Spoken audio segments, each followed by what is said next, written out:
इससे premiere cup की बारी आ गई है। अब कहीं ना कहीं फाइनल नॉकआउट मैच की और जो होना है यूएई और ओमान के बीच में। जी हाँ, कहीं ना कहीं एक तरह से ये भी डिसाइड करेगा ये मैच कि गल्फ में इस वक्त सबसे बेस्ट जो टीम है गल्फ रीजन में वो कौन सी है। शॉर्टर फॉर्मेट में अगर हम देखें तो एक तरह से ये भी इससे डिसाइड हो जाएगा। और at the end premier cup tournament जीतने वाली टीम जो है वो एशिया कप के लिए क्वालिफाई भी यहाँ पर करती हुई नजर आई। इमर्जिंग एशिया कप के लिए ऑलरेडी कर चुके हैं। खैर वो एक अलग वो इतनी बड़ी अचीवमेंट नहीं है, लेकिन एशिया कप में अगर आप पहुंचे तो वो एक बहुत बड़ी अचीवमेंट यहाँ पर हो जाती है। चलिए बात करते हैं दो टीम्स के बारे में कुछ इस फाइनल क्लास से पहले। एंड सबसे पहले क्लास से शुरुआत करते हैं। सबसे पहले तो हमारा सेक्शन रहेगा वो क्लैश रहेगा। इन दोनों के बीच में जो क्लासेस रहे हैं उसके बारे में कुछ आप अपडेट दे सकते हैं? तो जरूर देखिए, अगर हम उसमें सबसे पहले तो हेड टू हेड अगर देखें, दोनों कितने जो पहले भिड़े हैं, कितनी बार क्या हुआ है, अगर हम देखें 7 मैचेस दोनों ने अब तक खेले हैं आपस में एक दूसरे के खिलाफ। T20 आई, जिसमें कि 4 में ओमान को जीत मिली है और 3 में यूएई को जीत मिली है। तो जो टक्कर है वो काफी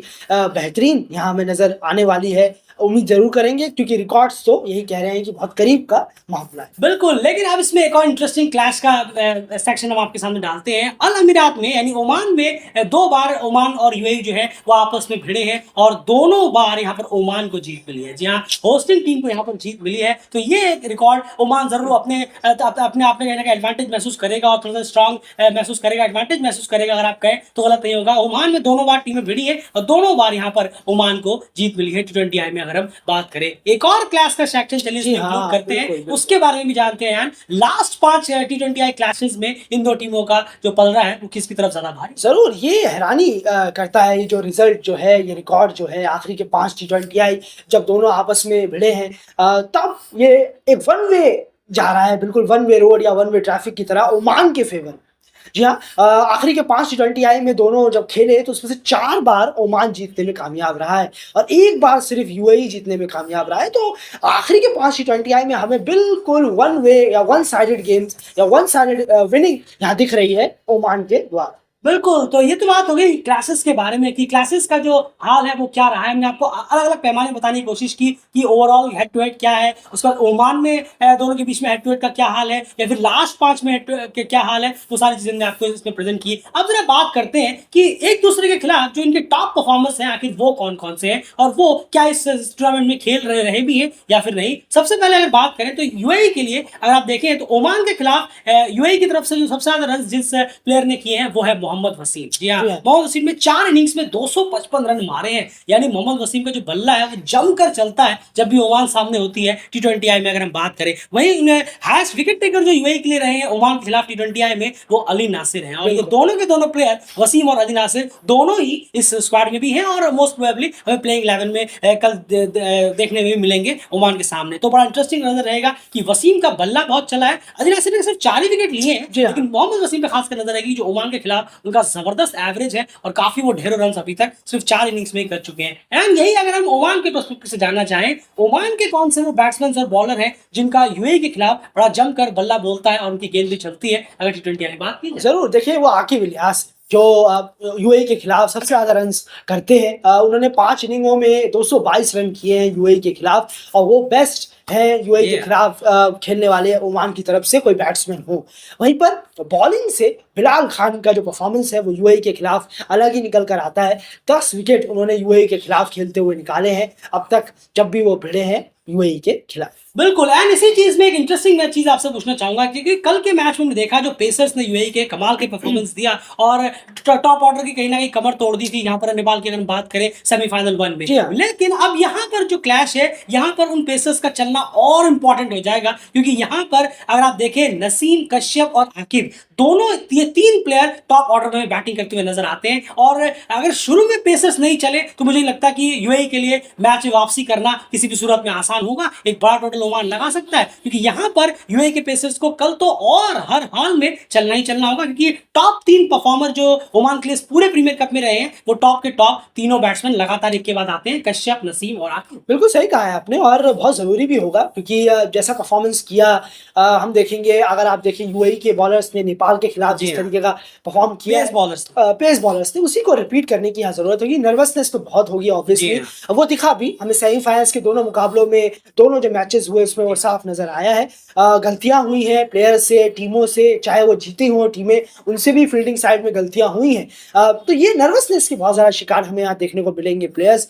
देखना होगा कि पेसर खासकर इन तीनों का विकेट कैसे निकाल पाते हैं, क्या बॉलिंग रखते हैं, क्या कंट्रोल रख पाते हैं अपनी बॉलिंग में या नहीं। करो या मरो का जैसा मुकाबला है ये, जीते तो आप इंडिया पाकिस्तान के खिलाफ खेलेंगे, इतनी बड़ी सोच दिमाग में रखकर खेलना ये अपने आप में बहुत प्रेशर तो डालता है, बहुत बड़ा काम होगा। जो नर्व्स पर कंट्रोल रख पाए, बोलना आसान है लेकिन बहुत मुश्किल हो जाता है। ये चैंपियन बड़ी बड़ी टीमें नर्व्स पर कंट्रोल नहीं रख पाती हैं जब ग्राउंड में उतरती हैं। बाहर तो बहुत आसान रहता है नर्व्स पर कंट्रोल रखना, तो ग्राउंड में हमें कल तो दिखा नहीं था, लेकिन अब उम्मीद करेंगे ओमान यूएई के मैच में शायद हमें ये देखने को मिले, तभी पेसर्स हो या बैट्समैन हो उनका परफॉर्मेंस निखरेगा। वरना जो हम स्कोर अचानक से देख रहे हैं कि कम कैसे हो जा रहा है, ये उसी का नतीजा है कि स्कोर भी कम होते चले जा रहे हैं और मैच जो है वो बहुत ज़्यादा अड़ जा रहा है 130-35 पर यूएई के पेसर्स के लिए खासकर यही होगा कि प्लीज अपने नर्व्स को कंट्रोल रखिएगा, तभी कुछ बात बनेगी, वरना बात बिगड़ सकती है, सामने वाले बल्लेबाज आप पे चढ़ जाए। बिल्कुल, और वही चीज कहीं ना कहीं एप्लीकेबल होगी ओमान के लिए भी, क्योंकि ओमान के जो प्लेयर्स हैं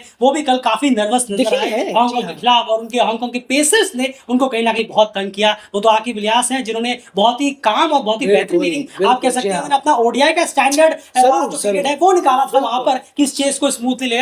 130 था तो रिक्वायरमेंट तो इतना भारी भरकम की तलवार लटकने वाली थी नहीं, तो आप उस स्टाइल में भी मैच को लेकर वो जा सकते थे और वो लेकर गए। फिर लास्ट में जब जरूरत पड़ी उन्होंने हिटिंग भी कर दी। तो दोनों के लिए ये क्लैश बहुत इंटरेस्टिंग होगा। शुरू के 6 ओवर्स में यूएई के पेसर्स वर्सेस ओमान का टॉप ऑर्डर जो कि 90% रन इस टूर्नामेंट में अब तक कर चुका है ओमान के लिए। बहुत ही इंटरेस्टिंग क्लैश रहेगा, मजा आएगा, देखना पड़ेगा इस क्लैश में जीतता कौन है। Eight the and impact players की बात कर लेते हैं यहाँ पर। डेफिनेटली हर प्लेयर्स का अपना अपना अलग अलग रोल है, सब बड़े बड़े नाम अपने अपनी सूरत पर है, सबको परफॉर्मेंस देनी है, रन्स करने हैं, कैचेस मिस नहीं करनी, फील्डिंग फिर से हम कहेंगे फील्डिंग वगैरह तो टॉप नॉच रखनी है। जो यूएई की कल फील्डिंग रही थी वो कमाल की रही थी, पूरे मैच में अगर देखें जबरदस्त फील्डिंग उनकी रही थी। और इंपैक्टफुल प्लेयर्स की बात करें यार तो ओमान और यूएई के लिए कौन से होंगे, पहले ओमान के बारे में जरूर देखिए, नसीम खुशी है जो काफी बेहतरीन कर रहे हैं, शुरुआत दिलाते हैं, इसीलिए इनका इंपैक्ट बहुत इंपॉर्टेंट है। जरूर कहाँ 25-30 बॉलों में पहुंचा देते हैं 45-50 रन के करीब, तो बहुत तेजी के साथ ये टीम को काफी आगे ले जाते हैं। वहीं आकिब इलियास है, मेंटोर है,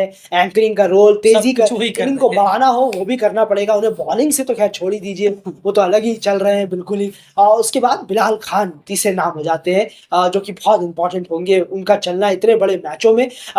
ऑल ऑफ अ सडन आप किसी यंग कमर से अचानक कोई परफॉर्मेंस का उम्मीद करें बॉलिंग से, वो काफी उसकी परसेंटेज काफी कम हो जाती है, ऑन डे होता है। लेकिन आपके अगर एक्सपीरियंस प्लेयर चलेंगे, जैसे कि बिलाल चले भी सेमीफाइनल मैच में, देखिए जब वक्त पड़ा तब वो आए, सामने से आके उन्होंने परफॉर्म किया, तो जरूर उम्मीद रहेगी ये 3 प्लेयर हैं जो इम्पैक्टफुल प्लेयर में हमें नजर आए। बिल्कुल, और उनका बेस्ट बॉलिंग फिगर भी इस प्रीमियर कप में यूएई के खिलाफ ही है। आपको याद होगा जब वो 147 रन पे खेल रोका था यूएई को, 11 रन देकर 3 ओवर में, आउटस्टैंडिंग था। तो उन पे इंपैक्टफुल का प्रेशर जरूर रहेगा और वो उम्मीद है कि वो परफॉर्म करेंगे। यूएई के लिए बात करें तो जो 3 नाम उनके लिए रहेंगे इंपैक्टफुल प्लेयर्स में हमारे, वो रहेंगे मोहम्मद वसीम, अलीशान सराफू और अयान अफजल खान। बहुत इंपॉर्टेंट रोल रहेगा इन 3 प्लेयर्स में बात करेंगे। मोहम्मद वसीम जो है वो एक अच्छी तेज शुरुआत दिलाने में टीम को बहुत सक्षम है, और अगर उनसे टीम को शुरुआत मिल गई तो टीम एक अच्छे टोटल तक पहुंच सकती है। अलीशान सराफू क्योंकि वो फॉर्म में है, अगर एक इन फॉर्म बैट्समैन जो लगातार रन्स कर रहा है, सेमीफाइनल मैच में भी उस प्लेयर ने रन्स किया और टीम को जिता के लेकर, अगर वो जल्दी चले जाते हैं तो टीम पे डेफिनेटली प्रेशर आएगा, बहुत प्रेशर आएगा। वो हमने देखा